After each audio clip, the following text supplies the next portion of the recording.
उस समय एकदम यंग था और इंटरकोर्स में मेरे को बहुत प्रॉब्लम होती थी। इरेक्शन आ जाता था थोड़ा सी, इरेक्शन आने के बाद में वो तुरंत गायब हो जाता था। ट्रांसवर्स मेलाइटिस करके एक बीमारी होती थी जिसमें मेरी बॉडी पूरी जीरो हो गई थी।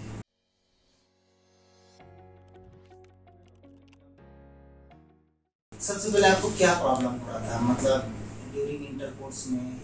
मेरे को लगभग 20-22 साल पहले ट्रांसवर्स मेलाइटिस करके एक बीमारी होती थी जिसमें मेरी बॉडी पूरी जीरो हो गई थी। ठीक है। बॉडी जीरो होने के बाद में मेरे सारे मतलब अंग जो हैं शरीर को काम करने बंद कर दिए थे, यहाँ तक कि हाथ से पैर भी और जबान भी कुछ लड़खड़ाने लग गई थी। धीरे धीरे मैं कैसे भी करके उठ पाया। उठने के बाद में मैंने दो परेशानी झेली। एक तो मेरा ब्लैडर छोटा होने से उसमें बाथरूम कम आती थी, एक परेशानी वो थी मेरे बार बार बाथरूम जाना पड़ता था। दूसरी बात थी मैं उस समय एकदम यंग था और इंटरकोर्स में मेरे को बहुत प्रॉब्लम होती थी।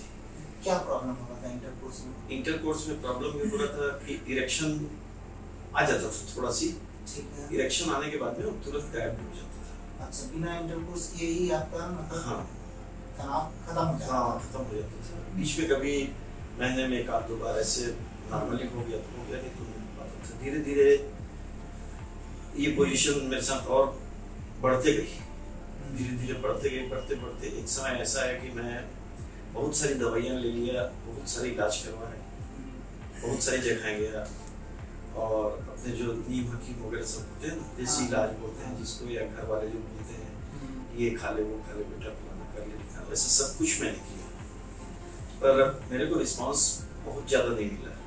मैं जितनी मेहनत करता था उतनी सफलता मेरे को मिलती नहीं थी।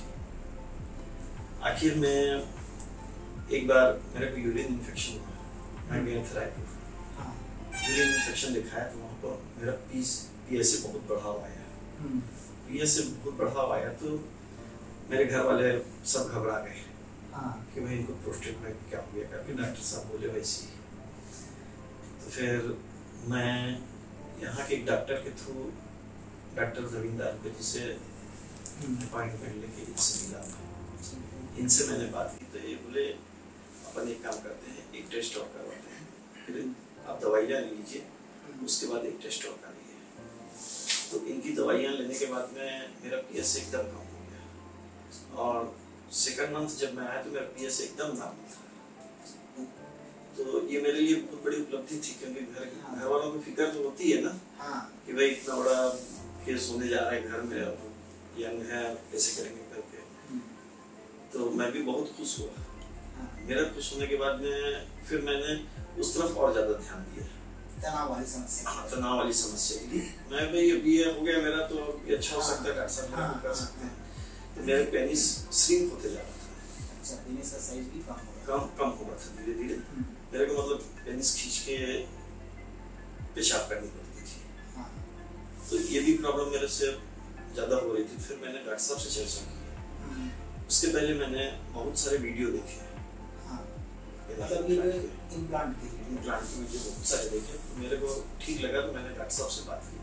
तो डॉक्टर साहब ने मेरे को सजेस्ट किया यदि आप ये कराते हैं तो बहुत अच्छी बात है, आपकी बहुत सारी समस्याओं का हल हो जाएगा। तो आपके बाथरूम की जो प्रॉब्लम है धार दूर चली जाएगी, धार वहीं की वहीं नहीं रहेगी, धार दूर चली जाएगी इम्प्लांट कराने से।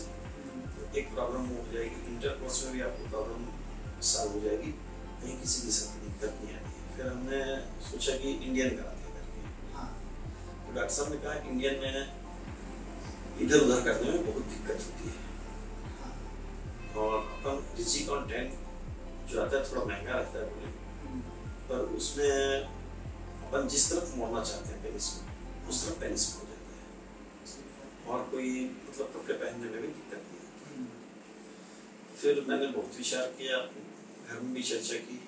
उसके बाद में सब तरफ से मैं जब संतुष्ट हो गया तो फिर डॉक्टर साहब ने बोला ठीक है डॉक्टर साहब मेरा इम्प्लांट कर दीजिए। रिजिकॉन इम्प्लांट लगाया। लगभग 1-8 घंटे में मैं ओटी से बाहर आ गया। सर्जरी के 1-8 घंटे की मैं बाहर आ गया। बाहर आने के बाद में 2 दिन मैं हॉस्पिटल में रहा।